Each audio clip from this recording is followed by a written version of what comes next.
Hola, ¿cómo les va? Tengan todos muy, pero muy buenas noches. Y son días muy especiales, porque claro, tienen que ver con la gesta de Malvinas. Y yo recuerdo una vez en el Conservatorio de Arte Dramático, estaba dando clases y recordé un texto de Shakespeare que dice: pelean por un trozo de tierra en el cual de pie no caben. Desde hoy mis pensamientos o serán nulos o serán sangrientos. Y me acuerdo perfectamente que un alumno inmediatamente lo asoció con Malvinas. Si yo tengo que ser sincero, si tengo que decir exactamente lo que pienso, lo único que me importa, y mucho, son los chicos de 18 años que fueron a pelear sin ninguna experiencia y que una gran cantidad murieron en Malvinas. Esto es lo que me importa. Enviados por un general borracho, por un genocida para tratar de salvar una dictadura, y destruidos y agredidos por otra delirante, me refiero a la señora Margaret Thatcher, que no dudó en hundir un barco en zona de exclusión, no tuvo ninguna duda en hacerlo. Y esto se ve muy claramente en la película que protagoniza Meryl Streep, que es lo único bueno de la película, porque la película es pésima, pero el trabajo de ella es muy bueno. Se ve claramente cómo se le consulta a Margaret Thatcher qué hacer, se le habla de un barco que está afuera de la zona de exclusión que arbitrariamente impusieron los ingleses, y decide bombardearlo. Ahora, la pregunta que me hago y le hago a usted a esta hora de la noche, es tarde, ¿no?, para ver un programa de televisión, pero viene bien para pensar. La pregunta es, ¿cómo impacta o cómo impactó en la literatura, en el teatro, en el cine, el tema Malvinas? ¿Qué piensan los jóvenes, mis hijos, aquellos que pertenecen a otra generación? ¿Cómo vivirán el tema? La literatura da cuenta de esto. Hoy va a estar con nosotros Patricia Rato, que escribió una novela excelente, Trasfondo es el título de la novela, que cuenta la vida en un submarino que combatió, estuvo en el fondo del mar tratando de ver qué hacía. Y cuando digo tratando de ver qué hacía, lo digo partiendo de la novela, sin órdenes precisas, permanentemente asediado. Bueno, pero la prosa de Patricia Rato convierte una guerra en mucho más y mucho menos. Cuando digo mucho más, digo porque uno puede pensar en algo que no tenga que ver exactamente con una guerra, y mucho menos en el sentido de que hay algo concreto, que es vivir en un submarino, compartir una ducha entre 24 personas, no mirar ninguna luz ni nada, no saber nada que no sea oscuridad, incertidumbre, miedo. Eso es Trasfondo. Y hay otro libro, y también está en el refugio hoy con nosotros, que reúne relatos de gente muy importante para mí, que yo he leído siempre, como Marcelo Bermacher, como Eduardo Sacheri, como Inés Garland. El libro es Las otras islas, antología, y tiene para mí la impronta, la fuerza que le da el construir relatos que tienen un trasfondo, que tienen un núcleo que sigue produciendo sentido. Sigue produciendo sentido. O sea, las Malvinas en la literatura, en el cine, en el teatro, siguen produciendo sentido. También hay dos grupos de teatro, de esto vamos a hablar en otro bloque, que han hecho trabajos muy interesantes sobre el tema de los desertores, el tema de vivir en un pozo, la claustrofobia, el encierro abierto, digamos que es un encierro abierto. Es decir, quien está en Malvinas seguramente, y está Edgardo Esteban con nosotros, excombatiente, y que también tiene que ver con el libro de Malvinas que acabo de nombrar, sabe que se puede estar absolutamente encerrado en un espacio muy, pero muy vasto. Bueno, todo esto en el programa de hoy. Pero antes, y quizás para distendernos y antes de empezar este programa, vamos a ver imágenes de una muestra que lleva por título La vida espuma. Ahí están las imágenes, y que tiene textos de Manuela Figueret, poeta, novelista también, e imágenes de Mirta Kupfernig. Ahí están las imágenes de esta muestra en Piamonte 1465, en el 10º piso, y son imágenes que nos conectan con la literatura, por un lado, y con algo bastante abierto, como lo que usted está viendo en este preciso instante. Algo bastante abierto, es decir, algo que, como todas las cosas que ocurren en este programa, nos conecta quizás con nosotros mismos, quizás con otro universo, quizás con un sinsentido que al descubrirlo, al mirarlo, al observarlo, se convierte en sentido. Bien, ya mismo voy a saludar al grupo que me acompaña en el primer bloque y que son parte del grupo de escritores de Las otras islas de esta antología y que están sentados pacientemente esperando. Toda gente que conozco desde hace años. ¿Cómo les va? Hola, ¿qué tal? ¿Bien? Edgardo Esteban, estos días para vos son días de recuerdos. Son días de recuerdos, días intensos, también de reflexión y de pensar hacia 30 años atrás lo que nos pasó. Y cuando veía la cercanía de la fecha me preguntaba desde qué lugar. Y pensaba en mi hija mayor, tengo 3 hijos, que tiene la misma edad que yo cuando fui a Malvinas. Y cómo narrarle la posibilidad justamente de contar esa experiencia en un momento muy distinto. Nosotros crecimos, recién escuchaba tu síntesis que es muy clara y muy concisa con relación a lo que fue Malvinas. Vivimos en un país en donde era la muerte, el horror, la sangre, la tortura, los estaqueos en la guerra, la humillación de los jóvenes. Como dice León Gieco, en los 70 te mataban porque éramos todos subversivos, entonces había que matar a todos los jóvenes por no querer a la patria. En los 80 por quererla demasiado te llevaban a una guerra. Y ahora es otra Argentina, donde hay libertad, donde se puede participar, se puede opinar, en democracia, en donde militan desde la construcción de ideología, de lo que quieren como cambio o como país de referencia que tenemos hoy. Entonces me parece que de ese lugar, cómo explicarles a ellos esta cuestión de la pertenencia que tenemos los argentinos de Malvinas y estas contradicciones que tuvimos como sociedad. Y cuando la gente de Alfaguara me convoca para hacer el prólogo, no dudé porque me parecía que era uno de los grandes caminos que había de acercarnos a los jóvenes, de narrarles desde otra mirada, desde lo que significa Malvinas. Desde el lugar del arte, ¿no es cierto? Eduardo Sacheri, Marcelo Birmacher, Inés Garland, ¿cómo les va? Bien, gracias. Bien, bueno, bienvenidos al refugio. Eduardo, tu cuento, el que figura en Las otras islas, tiene que ver, casi te diría, con una satisfacción. Es cierto, porque no está situado en el 82, en el año de la guerra, sino en el 86, particularmente en el Mundial de México y particularmente en el partido entre Argentina e Inglaterra. Habla de Maradona. Habla de dos goles memorables. Exacto, me parece que todos los que vivimos ese partido significó algo fuerte, más allá de dónde estuviéramos situados en relación a lo que había pasado. Durante la guerra yo tenía 14 años. Me parece que nunca es lindo mezclar el deporte con cosas mucho más atroces como puede ser una guerra, pero al mismo tiempo en un punto es inevitable. Digo, creo que vivimos los argentinos ese partido contra Inglaterra como un pequeño gran trauma de si encima Argentina perdía ese partido, como que todos los dolores eran peores.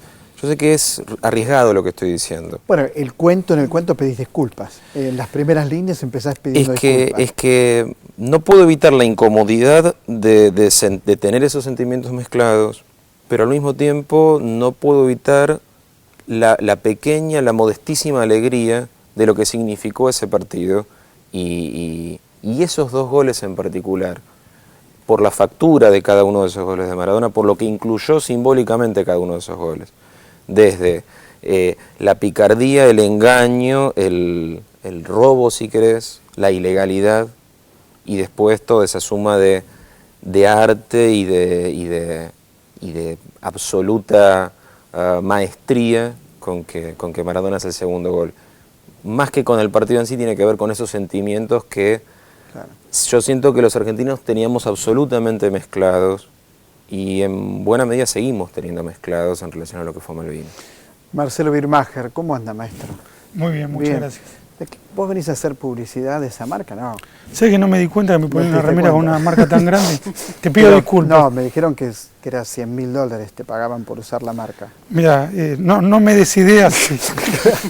Me impactó mucho el relato que aparece en Las otras islas. La verdad que me impactó mucho, sobre todo, no sé si hay que contar algunas partes del relato, pero hay un cuarto y hay una espera, ¿no es cierto?, en ese relato, una espera que genera mucha angustia, y hay un cuarto mágico, Sí. quizás mágico. Yo voy a hacer algo que no se debe hacer, pero quiero entablar este diálogo con vos, que es contar parte del cuento. Los padres se esfuman. Y pienso, uno casi nunca se puede poner en la piel de alguien que sufre. El dolor, hay que tener un idioma, hay que ser un artista para transmitir el idioma del dolor. Sin embargo, creo que en la guerra sufre más el padre que el hijo soldado.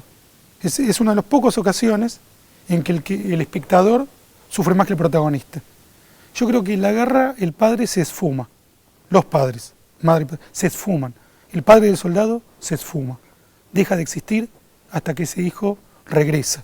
El ausente en realidad es el padre. El hijo es el protagonista, pero los ausentes son los padres. Y sobre todo en una guerra insensata. Sí, en una guerra que no... Yo siempre digo, y no me molesta decirlo en cámara, incluso se lo dije al general Balsa, yo hubiera hecho a mi hijo desertor, a mi hijo Pablo lo hubiera hecho desertor. Por no tengo supuesto. ninguna duda. No. Porque, coincido 100%. En una guerra insensata que nos alejó mucho más de la soberanía, en donde hubo víctimas entre los nuestros, no había posibilidad de ser heroico, lo heroico era sobrevivir. ¿Y cómo se disparó ese cuento? ¿Cómo se disparó ese relato? ¿De qué manera las Malvinas actúan como un punto de partida para un texto? Ese cuento estuvo en mi corazón desde que yo tenía 14 años y yendo en un colectivo, y me vuelvo a acordar con emoción, desde la ventana del colectivo vi una marcha de padres solidarizándose con sus hijos. Y en el colectivo, en uno de los asientos adelante, una mujer lloraba. Vio esa marcha por la ventana y se puso a llorar. Y creo que la manera de cicatrizar que tuvo este pueblo fue la democracia. Esa fue nuestra victoria. Esa fue nuestra victoria que afortunadamente dura hasta hoy. Y que hoy, cuando volvemos a hablar de Malvinas, hablamos de soberanía, pero nunca de guerra. Inés Garland, ¿cómo va? La única dama de la mesa. Sí. Tus personajes, salvo Caroline, tienen nombres que no me acuerdo. Yugó, lo voy a decir mal. Yagú, que viene de Yaguareté. Y Tatú, Yagú y Tatú. Sí. Y Caroline es el otro nombre que aparece. Uno de los relatos más extensos del libro, en mi opinión muy bien construido. ¿Qué podríamos contar de ese relato y cómo ese relato establece un contrapunto con la verdadera guerra? Yo tengo la teoría de que si pudiéramos sentir que lo que le pasa a cualquiera le pasa a alguien que nos importa o que queremos mucho, el mundo sería muy diferente. Y que en situaciones como puede ser una guerra como fue la dictadura o como son muchas de las cosas que pasan hoy en día, también la exclusión social, el problema es esa sensación de separatividad que tenemos, como que lo que le pasa al otro es lo que le pasa al otro y si no me toca a mí puedo meterme en una especie de letargo o de indiferencia. Lo que yo quise hacer con el cuento fue, que es lo que obviamente uno trata de hacer, me parece, con la literatura, y es lo que la literatura consigue, es hacer que te importe tanto el personaje o los personajes del cuento, que te encariñes tanto, que sientas que lo que está contando, lo que cuenta el cuento, le pasa a alguien que querés mucho. Y entonces se te abre el corazón y podés tocar algo que a lo mejor si no es más abstracto. ¿Lo escribiste para este libro? ¿Era un texto escrito? ¿Cuál fue el disparador? Lo escribí para este libro, me convocó Alfaguara, yo me tomé unos días para pensar si se me ocurría algo. Me pasa con este tema y me pasó con la novela, con Piedra, Papel o Tijera, que me siento como indigna del tema, es algo raro, y me metí a fondo, lo disfruté mucho, fue un cuento que me costó trabajo, pero lo disfruté, me gustó tratar de conseguir eso. Fíjate que el único que estuvo en la guerra y combatió fue Edgardo Esteban.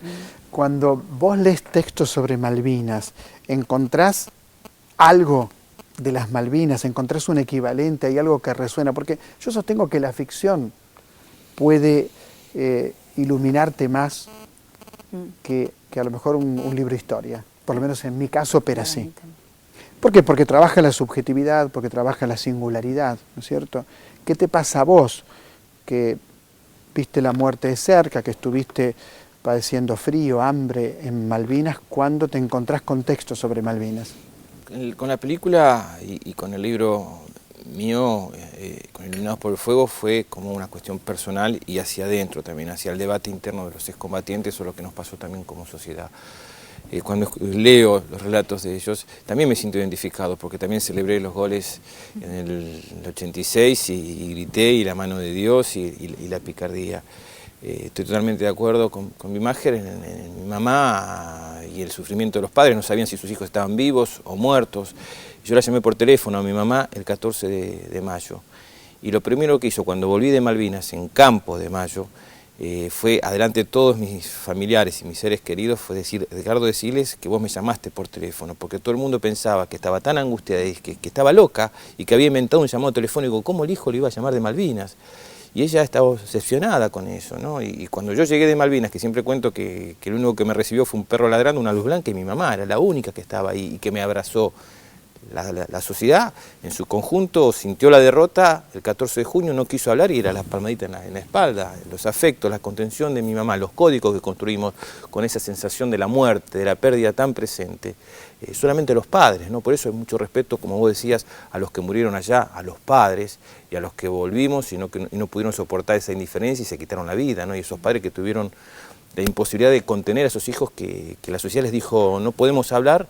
Y esa angustia, ese estrés postraumático llevó que hoy, como siempre decimos, hay más muertes por suicidio que muertes por combate. Esto lo leí en el prólogo. Vos sostenés que hay más muertes por suicidio Sí, que por duda, combate. sí, Es así, sí, es una sí, estadística, sí. es Pero un punto, ese también no es lo tiene. discutible, un dato duro. Es difícil de entender, ¿no es cierto? ¿Cómo lo entienden ustedes, Eduardo, Marcelo? Vos lo dijiste en la apertura, la insensatez. La vida tiene un sinsentido que para mí es mayor que el sentido, que uno lo va soportando con la literatura, con el amor, Con el amor. Claro. con la ilusión. Ujú. Pero cuando ese sinsentido se completa con la muerte, recién Edgardo nos contaba del estrés postraumático, o sea, la muerte que se hace tu compañera, no lo soportás. La insensatez de la guerra, cuando una guerra tiene un porcentaje de insensatez superior a lo poco de sensatez que puede tener una guerra, por ejemplo, la guerra contra el nazismo, me parece que se te hace insoportable.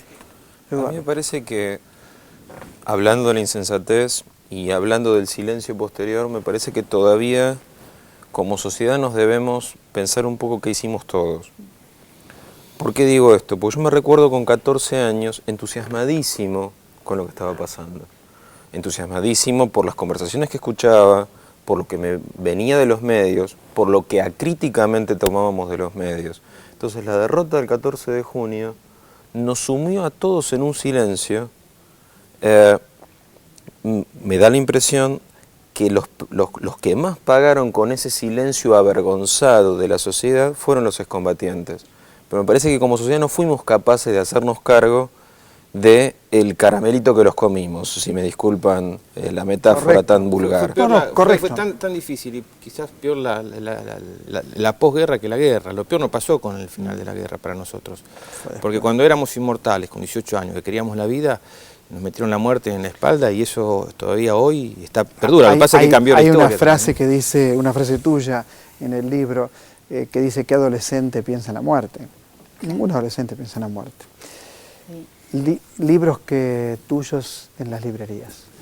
Bueno, está Las otras islas como antología, ¿no? Y después está Piedra, papel o tijera, que todavía está ahí, salió en el 2009, pero ahora vengo de hablar con muchos chicos que lo leyeron en La Pampa, fue una experiencia preciosa.